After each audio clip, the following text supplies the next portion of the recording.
ભાવનગર શહેરના marketing yard વિસ્તારમાં આજે ગંભીર ઘટના સામે આવી છે, જ્યાં દુકાનની જગ્યાને લઈને થયેલા વિવાદમાં તીક્ષ્ણ હથિયાર સાથે હુમલાનો પ્રયાસ થયો છે।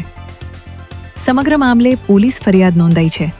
ભાવનગર શહેરના માર્કેટિંગ યાર્ડ વિસ્તારમાં જાડેજા રાજેન્દ્રસિંહની દુકાનની જગ્યામાં શાકભાજીની વસ્તુઓ રાખવાની ના પાડતા પરપ્રાંતીય ચંદન નામના યુવકે તીક્ષ્ણ હથિયાર લઈને રાજેન્દ્રસિંહ પર હુમલો કરવાનો પ્રયાસ કર્યો હતો।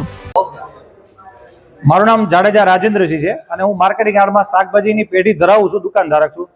મારી બાજુમાં જ એક પરપ્રાંતીય થડો કરીને બેસે છે ઘણા સમયથી, ચંદન એનું નામ છે, ચંદન રણજીતભાઈ। એને મેં જગ્યા ઉપર મારી જગ્યામાં માલ નાખવા ના પાડી, તું તારી જગ્યામાં રહે, તું મારી જગ્યામાં ન આવતો, મારી જગ્યા દૂર રહે, એટલે ઉગ્ર થયો અને ટુકારા અપશબ્દો બોલવા માંડ્યો। એટલે મારા બધા મિત્રો ભેગા થયા એને મને ઓલું કરવા હતું, તરત એ છરો લઈને આવ્યો, તરત મને મારવા માટે મારી ઉપર ઘસી આવ્યો। એટલે મારા મિત્રો ત્યારે હાજર હતા, બધાએ પકડી લીધો એને।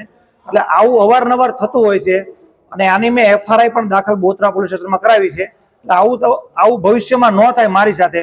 એ વ્યક્તિ પરપ્રાંતીય છે, બરોબર છે, ભવિષ્યમાં મારી હારે ન થાય પણ બીજા વેપારીઓ સાથે ન થાય એની માટેના પગલાં ઓફિસમાં અત્યારે અમે અરજી આપી છે, માર્કેટિંગ યાર્ડ ઓફિસને અત્યારે અરજી લેખિતમાં આપી છે કે એ લોકો શું પગલાં લેવાના છે। તો મારી એવી માંગણી છે કે આવા પરપ્રાંતીય લોકો યાર્ડમાં આવી અને વેપાર ધંધો ન કરી શકે એવી મારી માંગણી છે।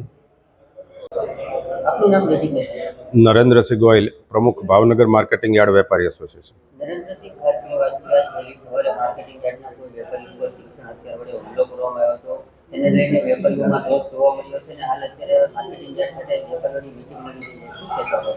ખાસ કરીને શાકભાજી વિભાગની અંદર વારંવાર આવી નાની મોટી ઘટનાઓ બનતી હોય છે।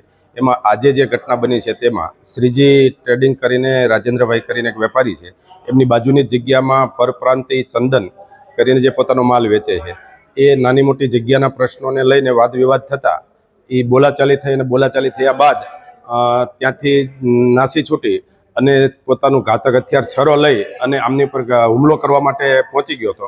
અને હુમલો કરવા સ્થળે પહોંચે એ પહેલાં ત્યાંના સ્થાનિક વેપારીઓ બીજા સાથે હતા, એટલે એમને પકડી લેવામાં આવ્યો છે અને પોલીસ સ્ટેશને FIR પણ નોંધાવી છે। પરંતુ શાકભાજીવાળા વિભાગના વેપારીઓ બધાની સામૂહિક રજૂઆત અત્યારે ચેરમેન શ્રી, સેક્રેટરી શ્રી અને અમને સાથે રાખી અને અત્યારે ચાલી રહી છે। એમની રજૂઆત એવી છે કે પરપ્રાંતીય લોકો દ્વારા વારંવાર આવી રીતે ઘાતક હથિયારો લઈને હુમલાઓ થાય છે। અત્યારે વેપારી ઉપર થયો છે, ક્યારેક ખેડૂતો ઉપર પણ આવા બનાવો બને છે કે વાહન માલિકો ઉપર પણ બને છે। એટલે ભવિષ્યમાં આવી ઘટના ન બને એની માટે કડક પગલાં લેવા જોઈએ, આવી માંગણી અત્યારે માર્કેટિંગ યાર્ડને પણ કરવામાં આવી છે અને પોલીસ સ્ટેશને ફરિયાદ પણ નોંધવામાં આવી છે।